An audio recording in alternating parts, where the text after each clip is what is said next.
5월 17일 월요일 아침입니다. 오늘 본문은 잠언 9장 1절부터 18절입니다.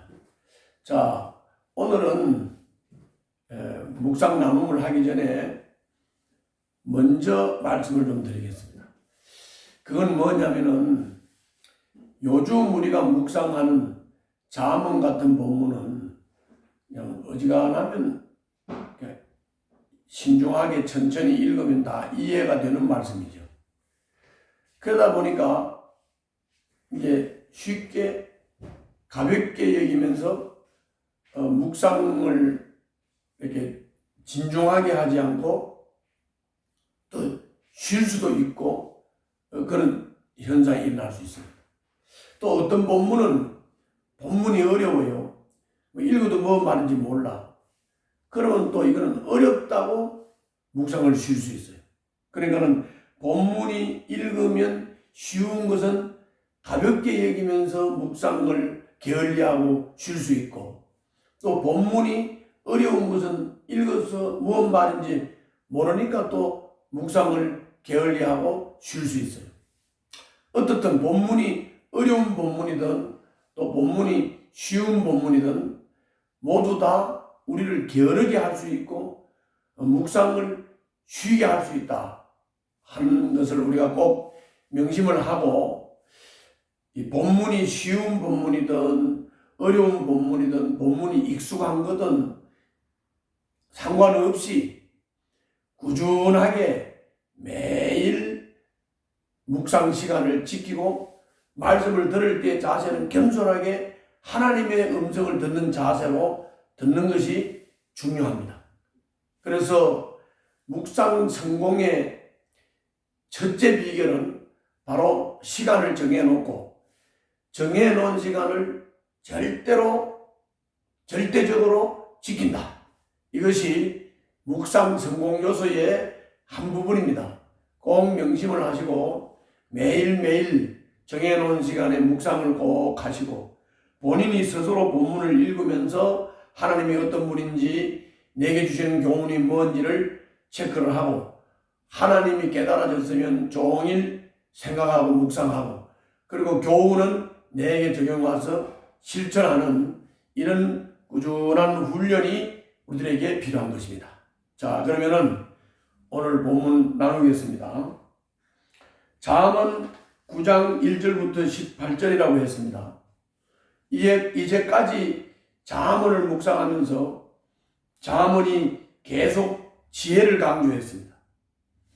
오늘은 지혜가 이제 어제 그제부터 지혜를 인격화시켰잖아요. 이제 오늘은 이 지혜가 인격적으로 행동까지 하는 표현이 나왔습니다.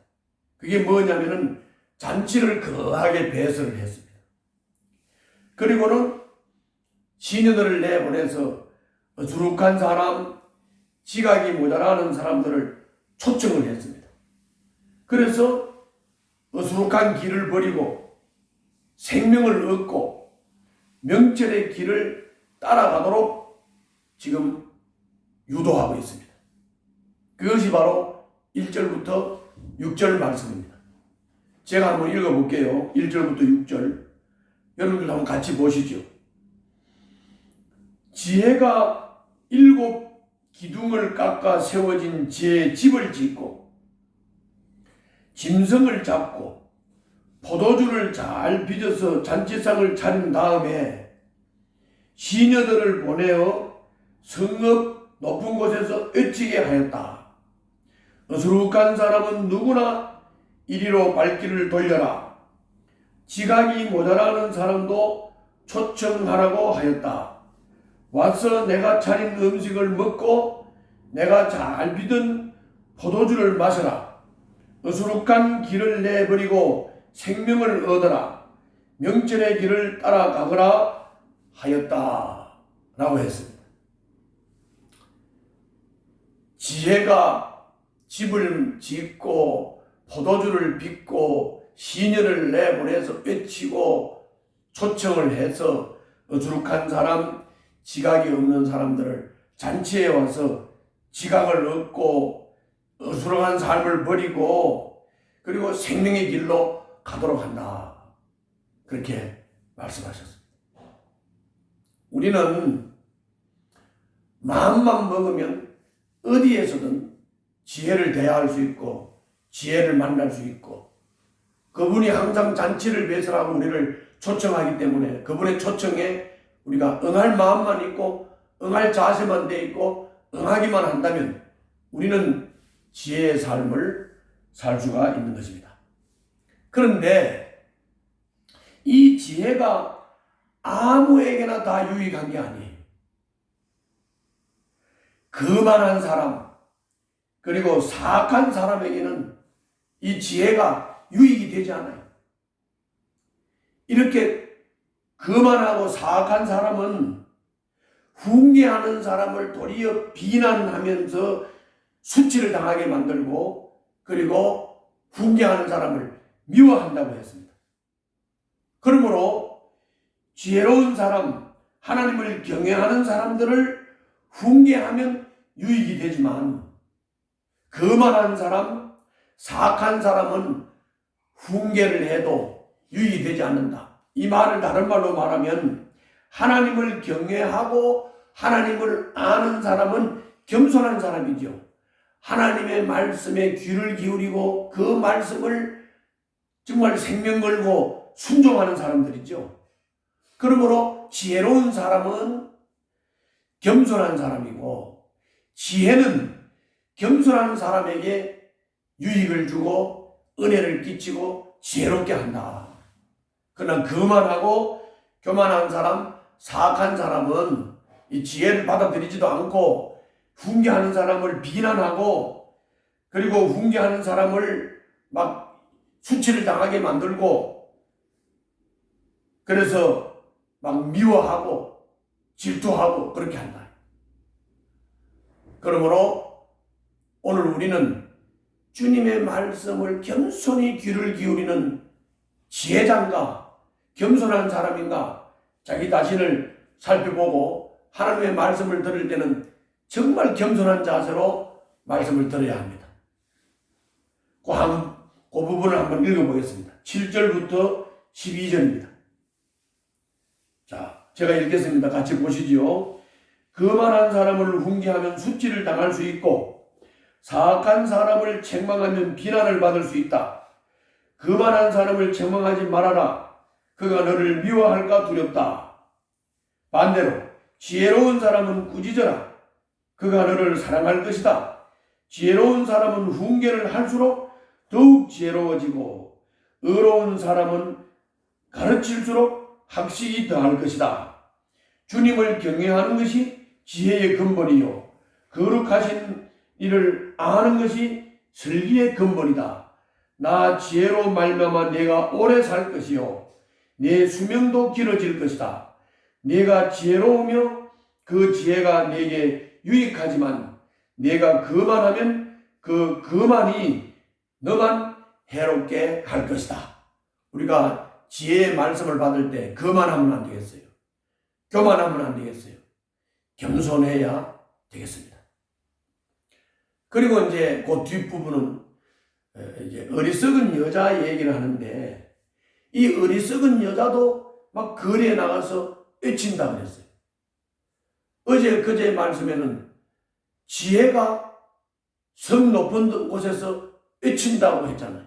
부른다고 그랬잖아요. 지혜도 이렇게 공개적으로 외치고 불러서 어리석은 사람들을 깨우치려고 하지만은 어리석은 여자도 외치고 부르짖어서 자기들에게로 모여오게 해서 어리석음에 빠지도록 유혹한다는 겁니다. 그러므로 우리는 외치는 소리를 마음만 먹으면 들을 수 있는데 그 외치는 소리가 어리석은 여자의 외치는 소리냐 아니면 지혜의 외치는 소리냐를 우리는 구분할 줄 알아야 되겠고 지혜의 외치는 소리를 듣기 위해서 지혜 앞으로 가는 것은 정말 축복받은 일이요. 그러나 어리석은 여자가 외치는 소리를 듣기 위해서 어리석인 여자에게로 달려가는 모퉁이, 길모퉁이, 골목길 입구에서 유혹하는 음란한 여자의 유혹을 받고 그냥 죽음의 방으로 가는 이런 어리석은 여자에게 빠지는 이런 사람들이 되어서는 안 되겠습니다. 이렇게 어리석은 사람이 되어서는 안 되겠습니다. 이런 데 빠지는 사람은 18절에서 이렇게 말씀했습니다. 18절 보시겠습니다. 이렇게 미혹을 하는데도, 그런데도 어리석은 사람은 죽음의 그늘이 바로 그곳에 드리워져 있다는 것을 모른다. 그 여자를 찾아온 사람마다 이미 서울의 깊은 곳에 가 있다는 것을 그 어리석은 사람은 알지 못한다. 이렇게 어리석은 여자가 외치는 소리, 부르는 소리에 빠져서 어리석음에 빠지지 않고 망하는데도 망하는 줄도 모르는 이런 미련한 사람이 되어서는 안 되겠습니다. 저와 여러분들은 겸손해야 되겠고 하나님의 말씀을 겸손하게 받아야 되겠고 지혜가 외치는 소리를 따라가야 되겠습니다. 기도하겠습니다. 책망하는 사람, 훈계하는 사람을 미워하지 않고 그의 훈계를 겸손하게, 그의 충고를, 책망을 겸손하게 받을 수 있는 겸손한 사람으로 축복해 주옵소서. 예수님 이름으로 기도하옵나이다. 아멘.